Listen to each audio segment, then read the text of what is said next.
All right, so this is a little video where I'm just going to be talking about my thoughts about Microsoft being given the go-ahead from the Securities and Exchange Commission and the European Union um, to proceed with their acquisition of Zenimax. Now, here in this article it says Bethesda, but they're buying Zenimax, which owns Bethesda, and all those other studios underneath there. So, yeah, this title is a bit misleading. They go into better detail in the article. Both the United States State Securities and Exchange Commission and the European Union Commission have given Microsoft's proposed acquisition of Zenimax, parent company of Bethesda Game Studios, approval to proceed following its investigation, which was opened in February 2020, and the SEC posted a notice of effectiveness last week alongside the full sales prospectus. The latter breaks down the complex way that the total price of $7.5 billion is reached, which sounds a bit like a Fallout quest line. It involves promissory notes that will mature over the next 3 decades. Essentially, it splits into $6.25 billion of Microsoft's new 2052 notes and up to $1,250,000,000 aggregate principal amount of our new 2062 notes. So basically, it's not cash. They're using bonds and they're using financial bearer bonds for this transaction, which is a bit weird because Microsoft is sitting on $1.2 billion. No, not 1.2. They're sitting on I think they're sitting on $120 billion of just money, of cash. So it's kind of weird that they're not spending that to buy Bethesda, but whatever. So basically, in addition to the SEC's decision, the EU Commission has decided not to oppose Microsoft's acquisition either, clearing the way for the deal to be completed. The decision follows an investigation into the proposed merger and the EU's decision. That wasn't me farting, that was me putting some lotion on my hands. Because in the day of Corona, everyone's friggin', in the days of Corona, everyone's friggin' washing your hands all the time, but the soap draws moisture out of your hands, so you got to moisturize. But back to the thing. The decision follows an investigation into the proposed merger, and the EU's decision references Article 6, parentheses 1, parentheses B, which reads, in part, the deal does not raise serious doubts as to its compatibility with the common market, and therefore it shall decide not to oppose it, and shall declare that it is compatible with the common market. Basically, the EU decided that it's not going to lead to a monopoly or lack of competition in the market, so they let it go through. Now, to be fair, I think that some palms were greased because, basically, this means that a major franchise could conceivably just be exclusive to Microsoft's home console and the PC, leaving out the PlayStation market. So I think the argument that this is not going to lead to a monopoly is bullshit. But that is a lot of money. So, and Microsoft is a company that's interested in making money. So whatever. This does not mean the acquisition is yet complete, but it does mean that no serious obstacles remain to it going through. When it's official, we'll let you know. So I'll give my thoughts on this after the cut.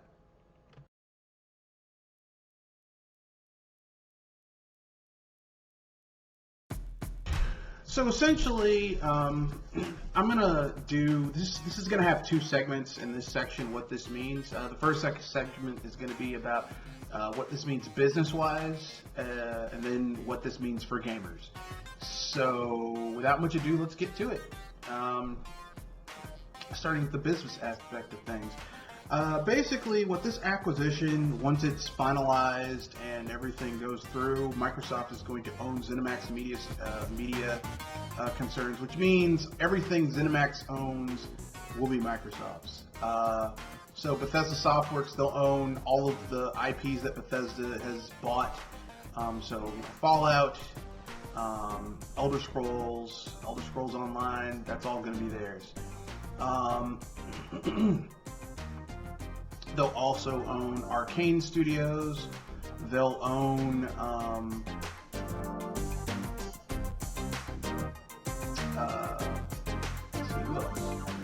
id Software. So basically, like, everything that Zenimax owned that, Bethesda Softworks published is going to be at Microsoft. Conceivably, I don't know if this is 100% true. I'm just making the assumption at this point. Conceivably, this also means that Bethesda will probably, Microsoft will probably make some of those IPs Microsoft exclusive or timed exclusives. For example, I would not be surprised if Elder Scrolls 6 is like an exclusive to the Xbox One X, to the Xbox console, and PC for like a year and a half, 2 years. Would not be surprised. Would not be surprised at all. Like, if that shit happened, I'd be like, yeah, makes sense. With that being said,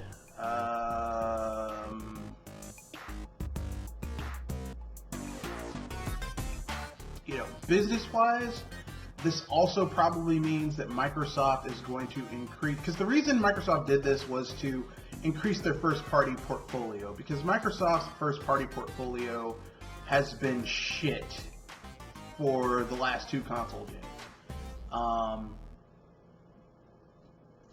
Like, for the tail end of the Xbox 360 and the, like, all of the Xbox One, Microsoft's first party has been trash. And I don't think anyone would deny that observation.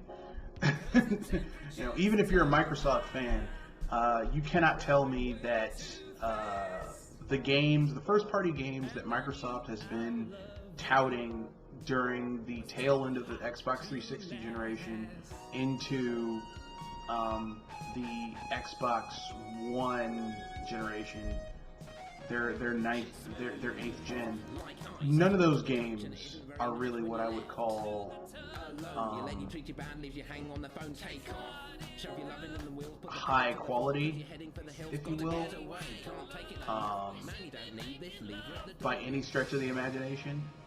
And even legendary first-party franchises that Microsoft had that were kind of on the higher end of the spectrum have kind of atrophied. Like, you cannot tell me that Halo 4 and 5 are as good as Halo 1, 2, and 3. You cannot tell me that Fable 1, 2, and 3 were better, that Fable Legends, and what was that other Fable game? That Fable game where that used Kinect. That was not what people wanted. Okay. So, and don't get me started on how Rare is just a joke of what it used to be. So, basically, Microsoft would rather just buy a whole bunch of first-party IPs than actually spend the time to grow the studios they have, because they don't have the talent for it. So don't be surprised if over time, over the next 10, 15 years, that Bethesda becomes a mediocre piece of shit, more so than it is right now. But right now, here's what this means. Business-wise, a lot of those IPs are going to become Microsoft exclusives, first-party exclusives, which means they'll be in their rights to basically say, hey, you want to play this game, you're going to have to get it on, PC or the Xbox 360 or the Xbox One X or, xCloud or whatever. Actually a pretty smart deal. Business-wise, it's pretty freaking smart. So that's the business aspect of it. Next, we'll go over what this means for gamers after the cut.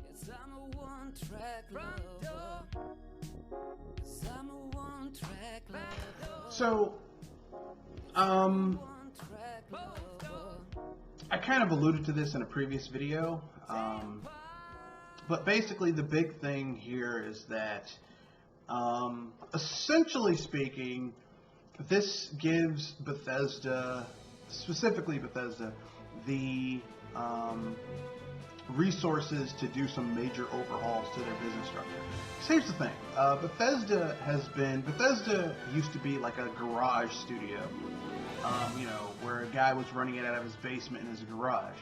And they never really went beyond that, which is why Bethesda they don't really run their studio as professionally as it should be run, considering the amount of money that they're generating. Which is why Bethesda doesn't actually fix their games. They let the modding community do it. They don't fix their games. They simply, they'll patch a game to the point where it's good enough, or at least stable enough, and then they'll, go do something else. That is fine and dandy if you're an indie studio, of just a few people. For example, the game that I'm playing right now, and this that I recorded for this footage, is 30XX, made by the same studio who made 20XX. And this is like a small indie studio, so they're not going to be able to get every bug,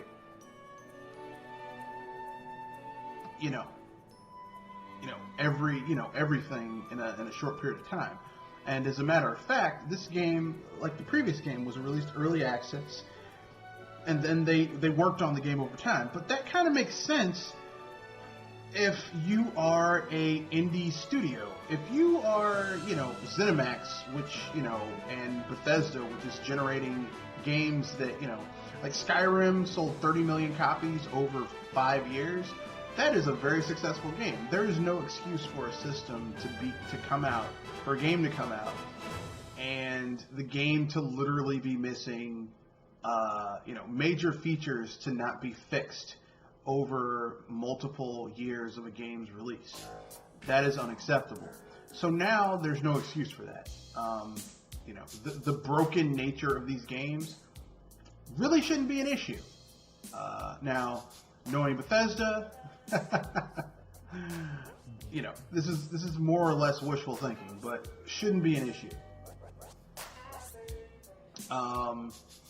Also, what you'll probably also see is Bethesda will probably overhaul their engine, the Luminous engine, which is good for games because, haven't you noticed that in most of the Elder Scrolls games using the Luminous engine, horseback riding is a joke, and character models are embarrassingly overly simplified, and just the same bugs are present in these games. At some point, you'll have T-poses, or people falling through the floor, things not loading properly. Now, like I said, with my legitimate complaints with Cyberpunk 2077, there's certain aspects of when you have a game of this size where shit like that's going to happen. But if you've been using the same engine over and over again for years and this is happening, then I have an issue. You could also conceivably see that in Fallout you might see some better utilization of the physics. You might actually eventually see legitimate vehicles in Fallout, because power armor. Like, the reason they had power armor in Fallout 4 as a major thing is because they wanted to give you vehicles, but implementing vehicles in Fallout 4 is son of a bitch. So they cheated and gave you power armor, which is kind of like the lazy man's, we can't actually utilize the physics for a vehicle, or vehicles, so we'll just do this. Do you think it's just a coincidence that most of the events in Fallout 4, where you have to ride on a vertibird, are scripted? No, it's scripted because basically, not because they want your experience to go a certain way. It's scripted because basically the engine just can't handle can't handle that particular can't handle vehicles. So, you know, hopefully we can see a Fallout game. You know, hopefully, you know, with Microsoft buying Bethesda and Zenimax Studios, we can see a Elder Scrolls game, a Fallout game where, you know, with the engine overhauled that has proper physics and not just, you know, some shit that was just kind of pigeonholed onto the system because they wanted to have physics, and someone who barely knew coding just kind of threw some shit together to get it to happen. You know, hopefully we can see this. Now, am I saying this is 100% going to happen? No. But if Microsoft were smart, and Microsoft doesn't seem like a dumbass company, they would do this. They would definitely upgrade the engine that Bethesda's using. Because at this point, it's a bottleneck to how well Bethesda can make their games. Because the thing is this,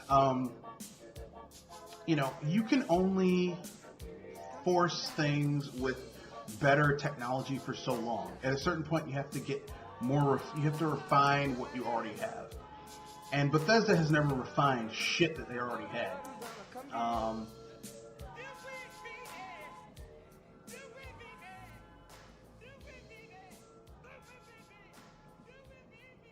You know, so anyway, so that's the game aspect. That's what I believe could be added via the game aspect. Next, I'll go over my conclusion of what I think all this means for gamers after the cut.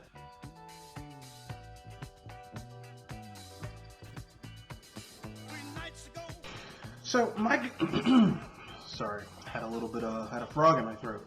My conclusion just works like this. Basically, I feel that what essentially is going to happen is this. I think that this is going to go through.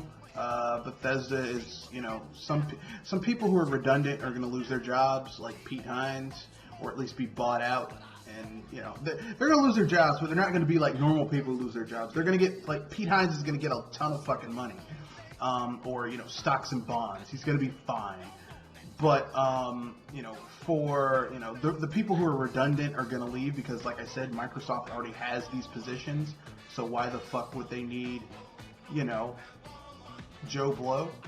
I also think that they'll probably finally overhaul the graphical engine, which is something they should have done years ago. Like, I don't know why this took so goddamn long, but they're probably finally going to upgrade that graphical engine, which is a smart move.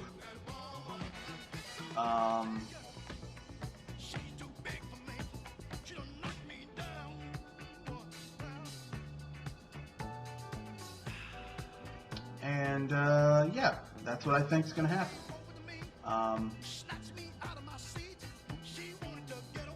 That's my supposition, if you will. Give me your thoughts about the Zenimax, the Bethesda acquisition of Zenimax. What you think? What do you think? What do you think is going to happen? What do you hope happens? Etc. Etc. Rate, comment, share, subscribe in the comment section. Etc. Etc. Peace.